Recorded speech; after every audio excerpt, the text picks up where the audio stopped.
90 ga ham qilsa bo'ladi, buni 76 qilib qo'ydik hozir.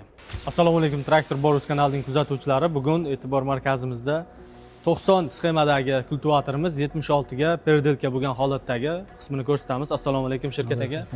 Bugun bizga kichkina obzorchamizda yordam berayotgan shirkat akamiz. Shirkat aka bu zavodskiy 90 da turgan, 76 ga perdelka qilingan. Muxlislarimizga, fermer akalarimizga bir tushuntirib o'tib ketsak o'shani. Bu zavodskiysi, mana stoykasi bu yoqda turibdi 90 da. 90 da turgan bu yoqda. Hozir bu yoqqa oldik mana. Perdelka qilindi bu. Shponkani o'rni mana mana bu ochiladi, shponka. Bu shponka ham ochiladi joyiga.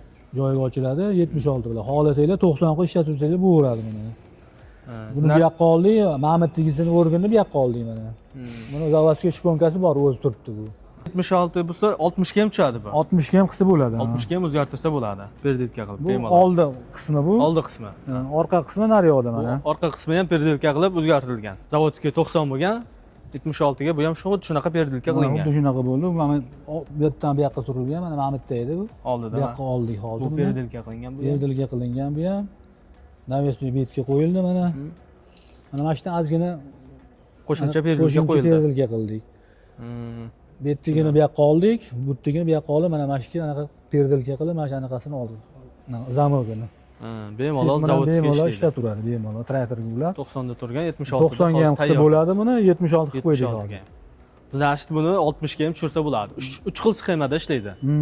Qadrdon kuzatuvchilarimiz, sizlarga ham xuddi shunaqa kultivatorlar kerak bo'ladigan bo'lsa, quyidagi raqamlarga aloqaga chiqing yoki kommentariyaga kultivator so'zini yozib qoldiring. Biz sizga albatta aloqaga chiqamiz.